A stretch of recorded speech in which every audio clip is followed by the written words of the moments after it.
আসসালামু আলাইকুম রহমতুল্লাহি ওয়া বারাকাতুহু। আমি এখানে হাদিস পড়তে পড়তে কয়েকটা হাদিস পেয়েছি যেটা সুদের বিরুদ্ধে।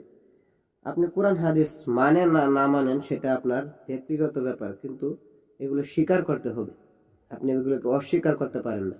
তো এখানে আমি পড়ি, আপনি শুনেন হাদিসটি কি বলে। জাবের রাদিয়াল্লাহু তাআলা আনহু থেকে বর্ণিত, তিনি বলেন, সুদ গ্রহণকারী, সুদ প্রদানকারী, সুদের লেখক এবং সাক্ষী সকলকেই রাসূলুল্লাহ সাল্লাল্লাহু আলাইহি ওয়াসাল্লাম অভিশাপ করেছেন এবং বলেছেন, প্রকৃতপক্ষে তারা সকলে সমান। অর্থাৎ যে সুদ খায়, সুদ লয়, যে সুদের তারিখ লেখে রাখে, যে সুদের কথা মনে রাখে কোন দিনকে দিছে, সেও সমান। অর্থাৎ সুদের লেখককে অভিশাপ করা হয়েছে অবৈধ কাজকে সহযোগিতা করার জন্য। এতে বোঝা গেল যে সুদের দলিল লেখা এবং সাক্ষী হওয়া হারাম। হাদিস থেকে বোঝা যায় যে সুদী ব্যাংকে চাকরি করাও হারাম। এই হাদিসটি সহিহ মুসলিম শরীফে এসেছে। তারপরে আরেকটা হাদিস, সেখানে আবু হুরায়রা রাদিয়াল্লাহু তাআলা আনহু থেকে বর্ণিত, রাসূলুল্লাহ সাল্লাল্লাহু আলাইহি ওয়াসাল্লাম ইরশাদ করেন যে মানুষের উপর এমন একটি সময় আসবে, সুদ খাওয়া ব্যতীত আর কেউ অবশিষ্ট থাকবে না। অর্থাৎ কেউ সুদ খাওয়া ছাড়া থাকবে না। কেউ সুদ না খেয়ে থাকলে তার কাছে কম কম পক্ষে এর প্রক্রিয়া পৌঁছে যাবে। অন্য বর্ণনায় আছে যে তার কাছে অন্ততপক্ষে এই ধুলাবালি হলেও পৌঁছবে। অর্থাৎ সুদ এমন ভাবে বেরিয়ে পড়বে, এক পরিবারের মধ্যে একজন হলেও সুদ খাবে।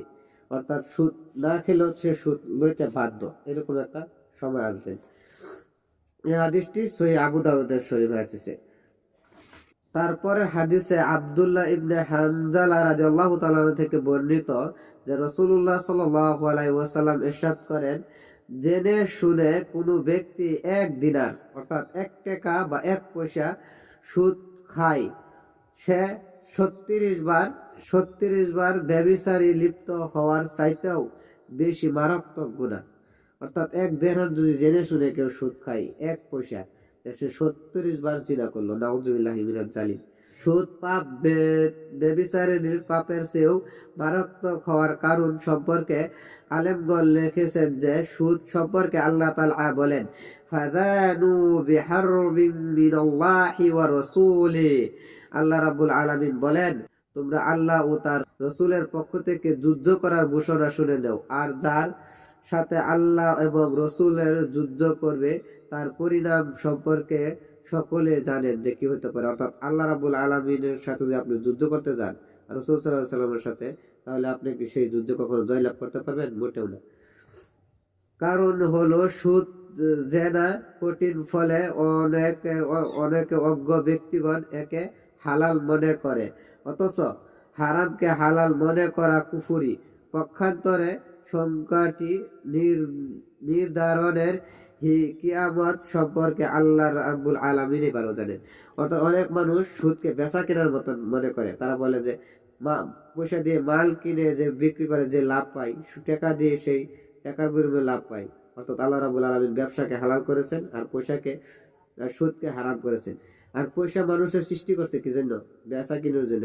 পয়সা দিয়ে কোনো বস্তু কিনে, কিন্তু পয়সাকে বস্তু বানিয়ে বিক্রি করা হারাম।